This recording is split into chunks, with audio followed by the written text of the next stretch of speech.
We do work with only the government, and DoD, Army is one of our clients, the Navy is one of our clients, so deep respect for those of you that have served, that are currently serving. So I'm going to start with a quote that I believe in, I live by. It's in my house, it's in my office, it's tattooed on my arm. It's the dream is free, the hustle is sold separately. So just let that marinate for a minute. The dream is free, the hustle is sold separately. So we're going to come back to that. But I'm going to tell my story, and I think within my story, hopefully you guys will kind of hear some of the things that you've heard with Brenda speaking, and some of the things that Bob and Amanda have said. So I come from a long lineage of entrepreneurs. My grandfather was an entrepreneur. My dad was an entrepreneur. I've always wanted to be an entrepreneur. I mean, I sold lemonade. I sold golf balls when I was growing up. But I never had that spark to necessarily know when to do it. I worked for a consulting company right after I graduated college. I was 21 years old. I was working for a company called Aon Insurance, 92nd floor of Tower 2 at the World Trade Center. What did you major in? So I majored in finance, management, and negotiations. So it was kind of I went to Babson. So Babson let you self-design your majors. It was a business school. Actually, Babson's been the #1 entrepreneurship school. So I went to the right place. Came out, started with a management consulting company, was at Aon, 92nd floor, Tower 2. My VP comes to me sometime in August and says, hey, we're transferring you to Houston. And I'm like, I'm from New York. This is my city. Why would you transfer a guy who lives in Boston at the time to Houston? So now I'm not going to not fly from Boston to New York, but Boston to Houston. August 28th, 2001 was my first day in Houston. 15 days later, 15 of my colleagues plus 300 people that I trained at Aon unfortunately passed away in 9/11.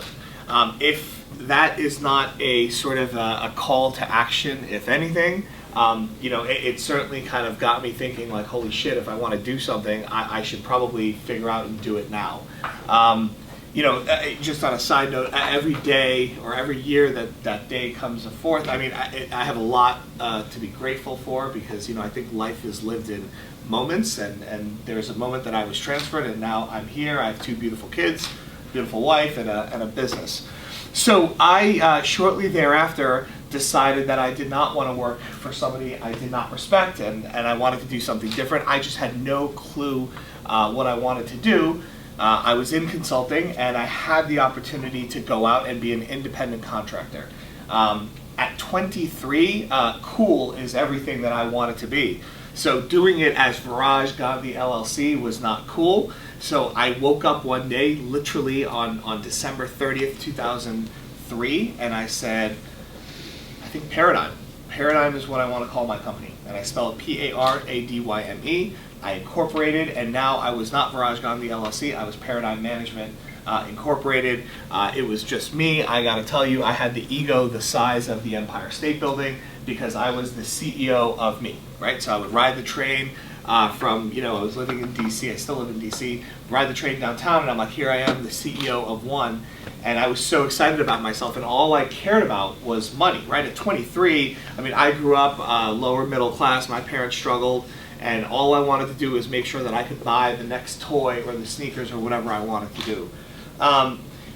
The one piece that I did really, really well, but and I can look back and say that now, is the networking piece, the resourcefulness. I mean, I just would ask for help any which way. I'm the guy that walks into a Home Depot and straight will ask for help.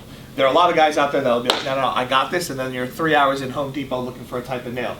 I don't care asking for help. I don't mind asking for help, and apparently that helped because anybody that I can convince to have me buy them a coffee, I took, right? Whether it was a larger company, a smaller company, somebody who was doing what I was doing, I just asked for help, and I was resourceful. I did a lot of research. When would go home from my contract and just really understand what I was trying to do.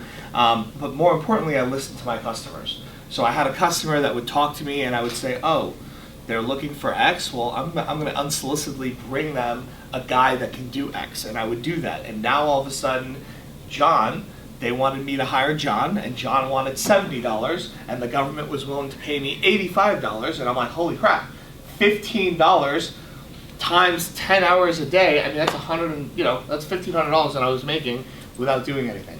So it sort of started from that component of me just really listening to the people that were paying my bills. We slowly started to grow within the DC government. It was a great time. We started to do a little bit of commercial work. Now we're in like the 2006, 2007 era. And we landed this phenomenal commercial client called Visteon. They make the auto parts that go inside of Ford cars. And they thought that we were this huge company. We weren't. We did not lie. We did not share anything that would allow them to think that. But I think just based on the skill sets and the past performances that we had, they believed that we could certainly do the work, and we could do the work.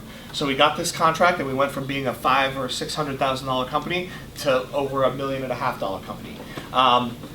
Shortly thereafter, in 2009, with the whole financial crumble, our payments, which were a lot of money, started going from being paid every 30 days to every 45 days to every 60 days to not being paid.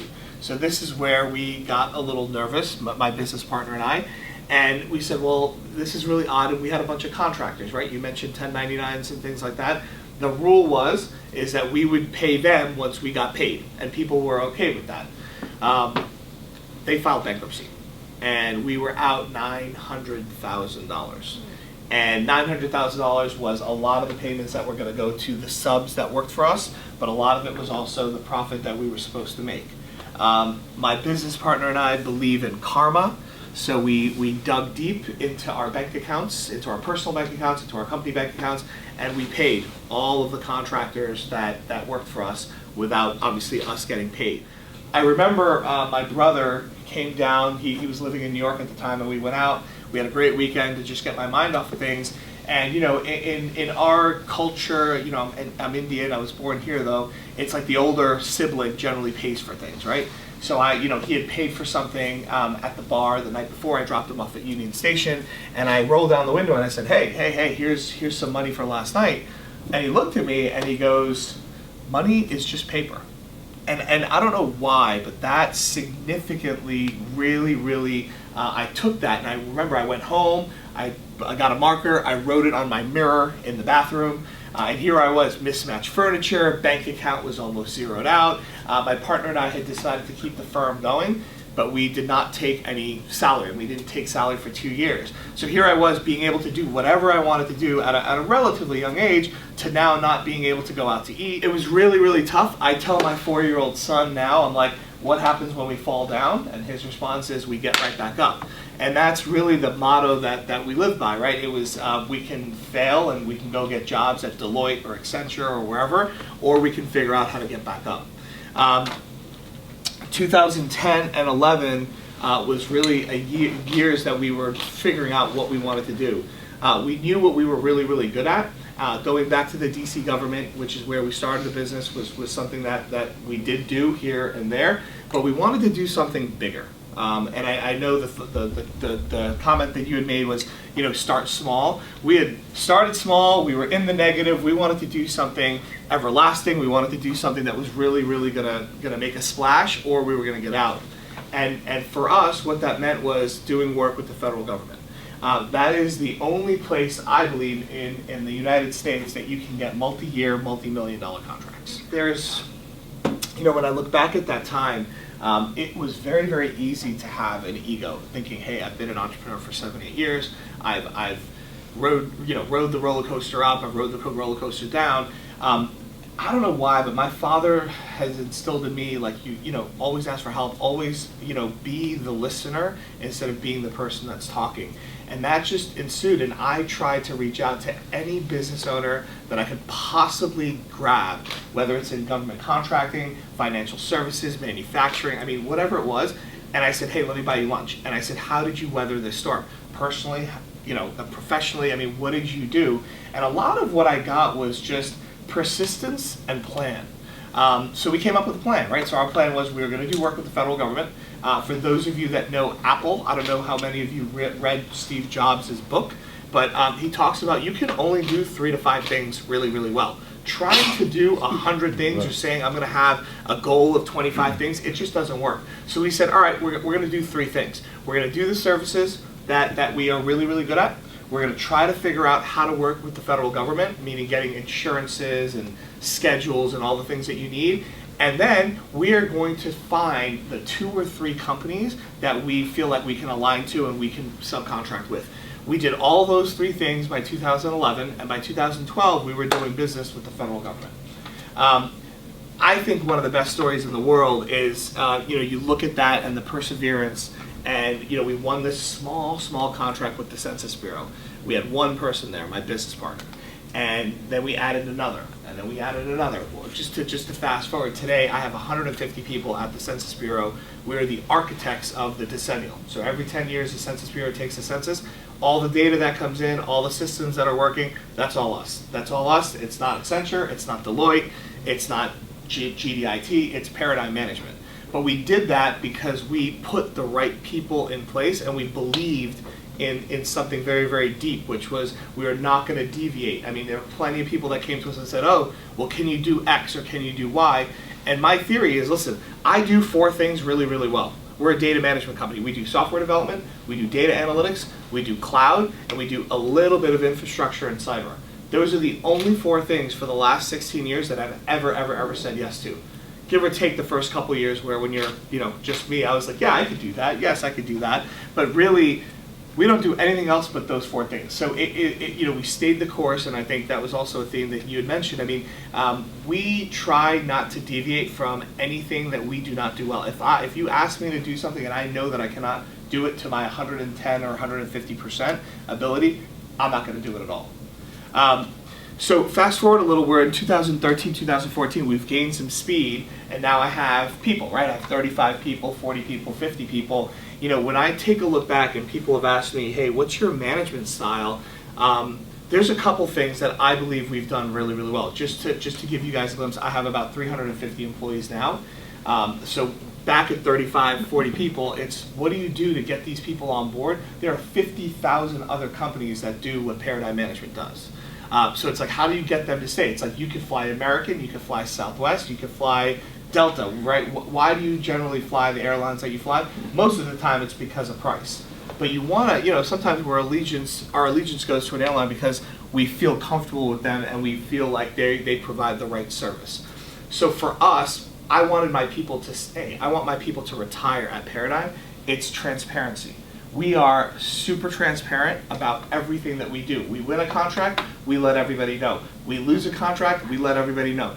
We have a great year of profitability, everybody shares in it. We do not have a good year of profitability, everybody knows. Every month I go to every contract that we have, which is 12 different contracts, most of which are in the DMV, and I do a town hall like this. I'll get up there for lunch or breakfast, and I'll talk to them about what's going on within the company.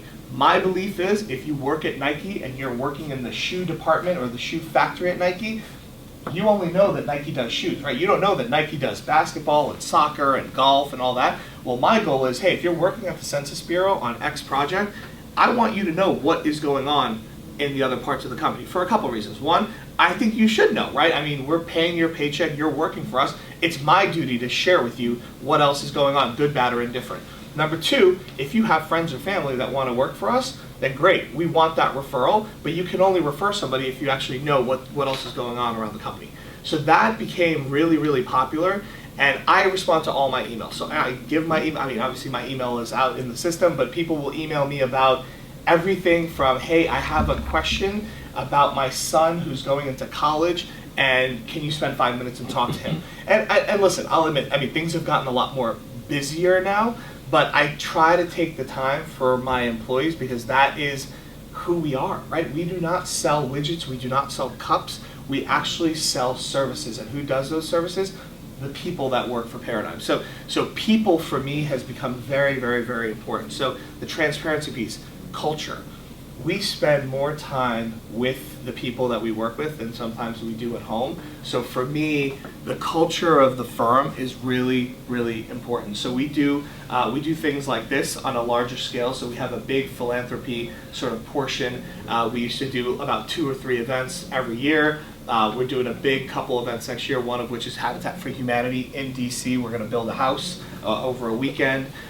We adopt about 15 families for Thanksgiving in Greenbelt, Maryland, which is where our principal office is, and we go and deliver a full Thanksgiving meal to those folks. We do Toys for Tots, but for us, we do not want our toys to go nationally. We go to Greenbelt. Again, there's a portion of Greenbelt that just needs a little bit more help than others. So we make sure that all the toys that we get donated from the entire company go there. So I think people want a purpose, right? People want to know that, hey, as long as I'm working here, what's the purpose of why I'm working here?